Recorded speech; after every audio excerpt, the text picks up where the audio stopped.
Hello, and welcome to the Get Lean and Eat Clean podcast. My name is Brian Grin. I'm a certified health coach, trainer, and author.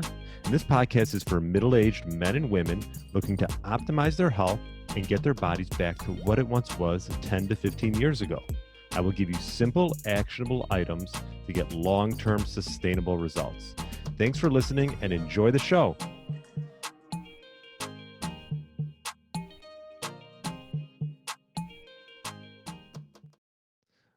All right, welcome to the Get Lean, Eat Clean podcast. My name is Brian Grin. Hope you're having a great Tuesday.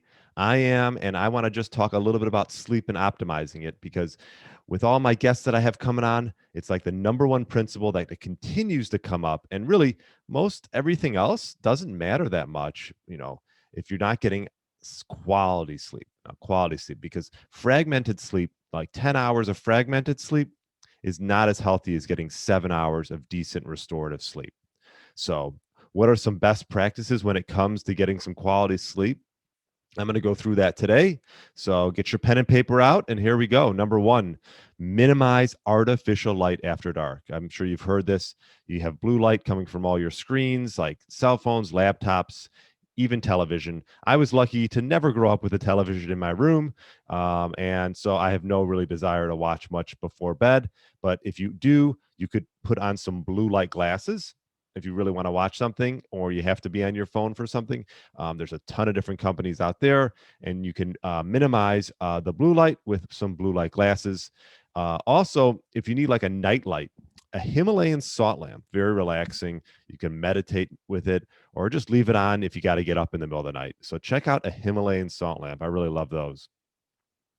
Number two, come up with a relaxing pre-bedtime routine about an hour before bed. Now, this is so important. I always talk about a morning ritual. Well, let's talk a little bit about having a solid pre-bedtime routine. And one of those I would say is avoiding electronic devices. Number two, I would say is, you want to do something that sort of will calm you, relax, perhaps a bath, maybe even some short, meditation, even if it's 10, 20 minutes of meditation. Reading a book. I mean, I don't know about you, but reading a book really helps put me asleep. So I'm not the greatest book reader, but I will read about 30 minutes before I go to bed, and that's a great one as well. So you want to come up with a good pre-bedtime routine, and I would start that about an hour before you go to sleep. Number three, create a sleep sanctuary. Yeah, so bedroom should only be for sleep per se, right? It's not an office desk. We're not eating meals in our bed. We're not going on our computers and our phones, even our TV screens. Like I mentioned, I never grew up with a TV in my room, and it worked out just fine. So, if you want to watch TV, maybe watch it in another room. But when it's time for bed, if you just have your bedroom as like a really dark experience and keeping it cool, which is another great tip. You want to keep that bedroom somewhere between, let's say, 60 and 67 degrees, and maybe some cooling mattresses and things like that, because your body temperature does rise throughout the night. So create that perfect sleep sanctuary. Number four, keep a consistent sleep schedule. This one's a big one for me. I just literally try to go to bed every night at the same time and get up around the same time in the morning, and that works out, I would say, 80-90% of the time. So if you can do that, like for me, I like to be in bed around 10-10:30, and then I'll usually get up around 6-6:30, and that's about consistent day in, day out, because your melatonin production that gets released, it'll naturally sort of adapt to the times that you're going to sleep. And so you're going to get some big improvements if you keep that time consistent. So that's number four. Number five is work out. I wouldn't work out so close to bedtime. I would try to work out at some point during the day, because getting a good sweating will definitely help you settle down in the evening. You know, if you think of it this way, if you get a good night's sleep, that's going to help your workout the next day. And if you work out, that's going to help you go to sleep. So you don't have to do a grueling 2-hour workout. I've talked a lot about with some of my guests, like a micro workout. Okay, 30 minutes. That's about what my workouts are right now. I go hard for 20, 30 minutes, honestly, and that's it.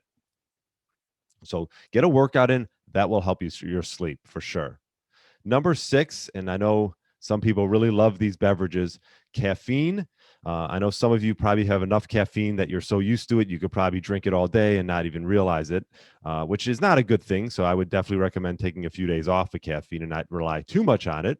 But I would also avoid it, 4 to 6 hours before bedtime. And then alcohol, another popular beverage. I'm not a huge fan of alcohol, but if you are going to have it, I wouldn't go overboard, and I would have it, maybe within about 3 hours before you go to sleep, because they both can disrupt from quality sleep. So those are my 6 tips. I think by taking these steps and prioritizing sleep, everything else is going to fall into place. So if you really, for the new year, 2021, make it a priority to improve the quality of your sleep. Everything else, your stress, your workouts, your weight loss goals, everything else will help. It'll help them, and it'll help fall into place. So getting better quality sleep is definitely going to help you be the best version of yourself every day. So please share this with anyone that you think needs to start getting some quality sleep. And if you do love the Get Lean, Eat Clean podcast, I'd love for you to subscribe, rate, and give a review on iTunes or Spotify. We're on all the major devices. So hope you enjoy this one. Focus on prioritizing your sleep. Until next time, have a great day and talk to you then. Thanks for listening to the Get Lean, Eat Clean podcast. I understand there are millions of other podcasts out there, and you've chosen to listen to mine, and I appreciate that. Check out the show notes at briangrin.com for everything that was mentioned in this episode. Feel free to subscribe to the podcast and share it with a friend or family member that's looking to get their body back to what it once was. Thanks again, and have a great day.